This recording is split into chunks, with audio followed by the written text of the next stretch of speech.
Hey, it's the beginning of hunting season here in the Appalachian Mountains, and we gotta get all our stuff ready for some hillbilly hunting.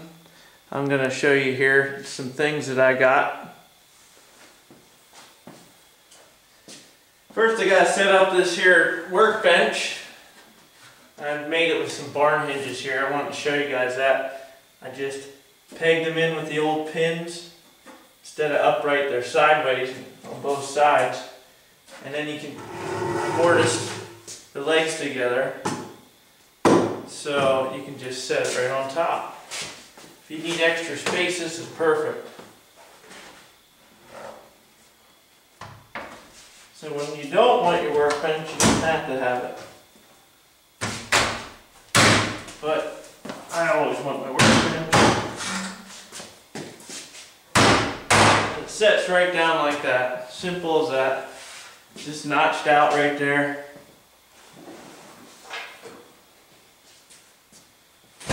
And then I got my walnut tent, and that color came out perfect.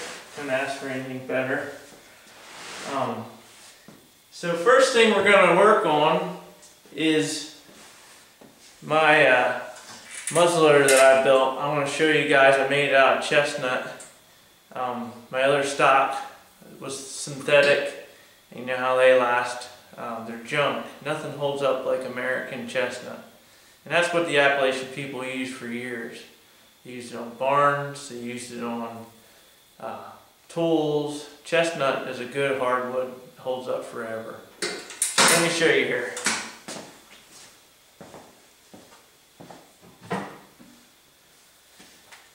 The old Appalachian people used chestnut for their gun stocks, and it is a pretty wood. As you can see, it's got all the different grains. I got this piece out of an old barn, and you know, it has the nail holes in it. That just makes for a good rifle. You can buy synthetic stocks, and that's a piece of junk. So what I did was I just custom built my own stock. First tools you're going to need are a drill. Any kind of drill will work. Make sure you got lots of drill bits. And every size chisel you can imagine. Keep every chisel on hand. And a hammer. So you're going to start with just like a 2-inch block of chestnut, nice plank. And I got mine out of the barn. I planed it down and put it in the table saw. And then I took a jigsaw. I traced the old stock and I custom made this one to fit my hand, to fit my hands up here. It's a little beefier, heavier, nicer. Will last 100 times longer. And I just traced it, cut it out with the jigsaw, and then I got my frame of my stock. So then I started with the barrel. I just took my wide chisel and worked my way up through. I traced the barrel and I worked my way up through with that. You hit it down, and then you take a thin chisel and then you work that out. And then you work your way down closer to the bottom, and then you taper it so that the barrel fits in there. And then the barrel fit in nice. You need to take in mind that the pin goes in there and holds the barrel down too. So you can't go too deep. You have to go the same way it was before so that your hole right there can catch all the sparks, and the sparks will go in because I have to set perfect with the tang. And that, you just chisel, drill a hole here. And then what I did was, once I got that barrel chiseled out, I drilled a hole here. You'll see the old stock. If you have an old stock to go buy, that'll help you out 100%. That's what I used. The old stock is imperative as far as learning where the holes go, because there's pins that go through here.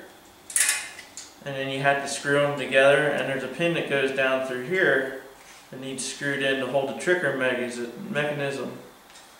And you know, you make your own custom sling. You can, what I did here was, for this ramrod, I've got a long drill bit, fly bit at Lowe's, and I just held it steady, straight. You have to have that perfect. That takes a little bit of skill. Just take your time. But I mean, I'll show you that there. Just keep it in the center and go down underneath your barrel. Make sure you miss that pin right there that goes through. But when you build stuff yourself, there's a sense of pride and that's the sense of pride that all the Appalachian people had, because they were self-sufficient. And it's a beautiful wood. I'm very proud of it. When I was finished cutting out all that, I rasped it down. I didn't go crazy on the sandpaper. I put some linseed oil. I didn't beautify the stock. I didn't have to. Linseed oil made it perfect. So that's my muzzleloader. I just wanted to show you guys some more here. Things that I made for muzzleloader season. Hang on one second.